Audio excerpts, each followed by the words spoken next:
오늘 본문은 다윗이 공의로운 하나님 성품에 의지하여 악인의 심판을 간구하는 내용을 다룹니다.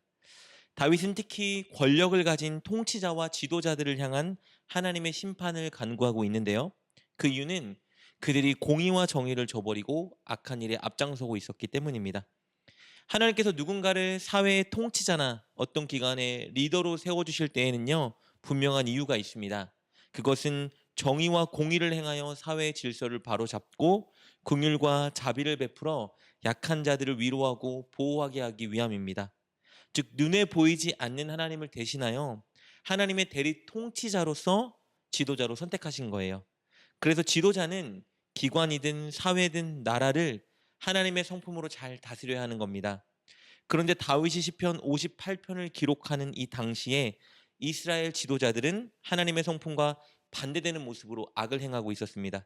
뇌물을 받아 판결을 굽게 만들고 있었고요.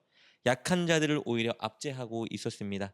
그래서 다윗은 그들에게 이렇게 반문하며 그들의 모습을 지적합니다. 1절 2절입니다. 통치자들아 너희가 정의를 말해야 하거늘 어찌 잠잠하냐.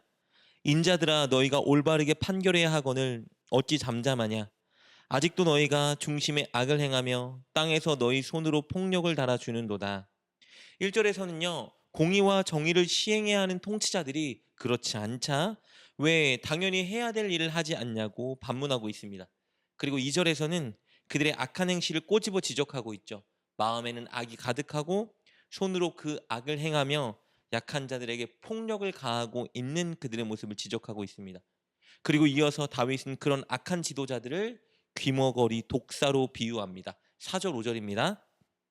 그들의 독은 뱀의 독 같으며 그들은 귀를 막은 귀머거리 독사 같으니 술사에 흘리는 소리도 듣지 않고 능숙한 술객의 요술도 따르지 아니하는 독사로다. 이렇게 그들을 귀머거리 독사로 비유한 데는 그들의 두 가지 특징 때문입니다. 첫 번째 특징은 독사와 같이 사람들에게 치명타를 입히는 것입니다. 악한 지도자들은 폭력으로 약한 사람들을 압제했고 말로 약한 자들에게 상처를 주고 있었습니다. 그리고 그들의 두 번째 특징은요, 바로 불통입니다. 그래서 다윗은 그들을 귀머거리 독사로 비유하고 있는 겁니다. 그들의 가장 큰 특징은요, 스스로 자신의 귀를 막고 있다는 거예요. 남의 말을 듣지 않았습니다. 무엇보다 하나님의 말씀을 듣고 있지 않았어요. 그래서 그들은 하나님과도 사람들과도 완전히 불통이었습니다. 그러니 이들은 독사처럼 악한 행실로 남에게 치명타를 입히지만 결코 조언과 하나님의 말씀을 듣지 않기 때문에 무엇으로도 제어되지 않았습니다. 그래서 시인은 그들을 심판하고 멸망시켜 달라고 하나님께 간구하는데요. 6절부터 9절까지 말씀입니다. 하나님이여 그들의 입에서 이를 꺾으소서. 여호와여 젊은 사자의 어금니를 꺾어내시며 그들이 급히 흐르는 물같이 사라지게 하시며 겨누는 화살이 꺾임 같게 하시며 소멸하여 가는 달팽이 같게 하시며 만삭되지 못하여 출생한 아이가 햇빛을 보지 못함 같게 하소서. 가시나무 불이 가마를 뜨겁게 하기 전에 생나무든지 불붙는 나무든지 강한 바람으로 휩쓸려 가게 하소서. 6절에서 다윗은 하나님께 그들의 이를 꺾어달라 기도합니다. 즉 말로 남에게 상처 주고 거짓말하는 그들의 입을 무너뜨려 달라는 간구이고요. 7절에서는요. 다윗은 하나님께 그들이 흘러가는 물처럼 사라지게 해달라 간구하죠. 그리고 쏘아보지도 못하고 꺾여지는 화살처럼 망하게 해달라고 간구합니다. 즉 그들이 망하고 완전히 사라져버리게 해달라 간구하고 있는 것입니다. 8절은요. 다윗은 하나님께 그들이 달팽이가 가뭄에 말라 죽듯이 메말라 죽어가게 해달라 간구하죠. 그리고 해를 보지 못하고 죽은 사사나처럼 더 이상 하나님의 은혜의 빛을 비춰주지 않으셔서 그들이 망하게 해달라고 간구합니다. 9절에서는요. 하나님께 가마솥에 있는 고기가 삶아지기도 전에 불감을 다 날려버리게 해달라 간구합니다. 즉 그들이 아무것도 먹고 즐길 수 없게 해달라 간구하고 있는 것입니다. 이렇게 여러 가지 비유를 대며 하나님께 그들의 심판을 간구하고 있는데요. 여기서 이런 질문이 들 수 있겠죠. 이렇게 그들을 저주하고 심판하는 간구가 맞는 것일까? 이런 간구를 우리가 해도 되는 것일까? 정답은 됩니다. 하나님에게 이렇게 간구하는 것은 기도이기 때문에 가능합니다.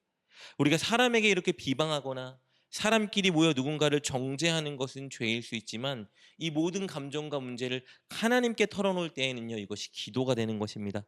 그렇기 때문에 우리는 늘 하나님께 정직하게 우리의 감정을 쏟아내고 기도해야 됩니다. 그리고 다윗의 이 기도는요, 하나님의 공의롭고 정의로운 성품을 근거로 한 기도이기 때문에 가능한 기도라 볼 수 있는 것입니다.